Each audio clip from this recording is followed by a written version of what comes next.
Alright, I want to make this quick little video just to show you guys how I installed the analog boost gauge on my 2015 SQ5. This method probably would apply to the 2-liter turbo since it's the same chassis. Alright, but I just wanted to give you guys a basic idea of what I did because I got a lot of questions about it. So I installed the ECS boost tap here, and I ran 4mm 5/32 internal diameter silicone hose through the firewall into this grommet here, which I had to tap out. So I think it'd be pretty similar on a 2-liter if you guys are looking at that. Then it runs up under the cowl here. If you've never removed the cowl, it's fairly simple.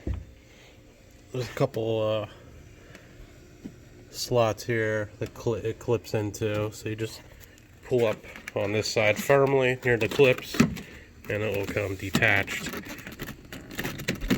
and then it'll slide out from the car. So I'm going to do that real quick and then show you what's next.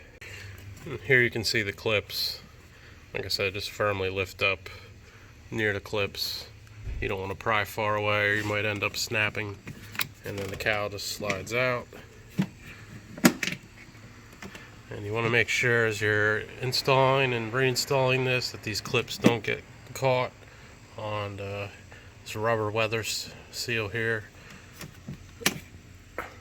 As you can see, if the cowl removed, I ran the hose back here. Now I didn't zip tie it up. I'm probably going to zip tie it over here to keep it tucked up out of the way.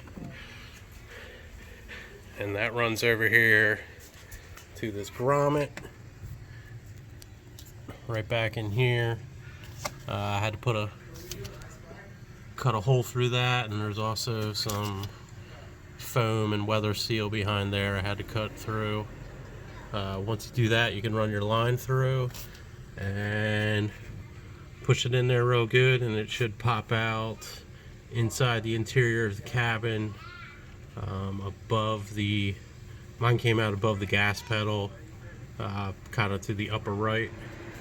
I'll try to get an image of that later to show you guys. So guys, another tip I just wanted to share with you that I didn't see online was when you're going to install your gauge, the best way to pull this vent out is to access the side of the dash, go in for the fuse panel, and you can access these two clips, apply pressure, and the vent should pop right out.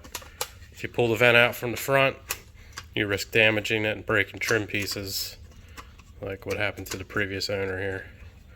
So just wanted to share that as well.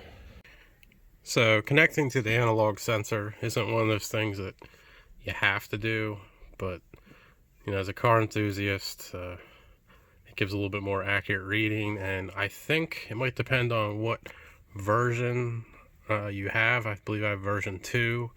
I'm not 100% sure, but I read somewhere that it actually displays requested boost and not the actual. So this is definitely going to be a little bit more accurate. Behavioral wise, I mean, I definitely notice a difference like right off the bat. Definitely seems to be giving more accurate reading. I get more vacuum.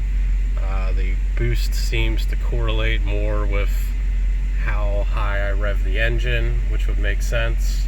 Whereas sometimes I would rev the engine out, you know, just to 3,000, 3,200 or so, and it would be reporting, you know, 14 pounds of boost or so, which doesn't really make sense if you know how a supercharger operates.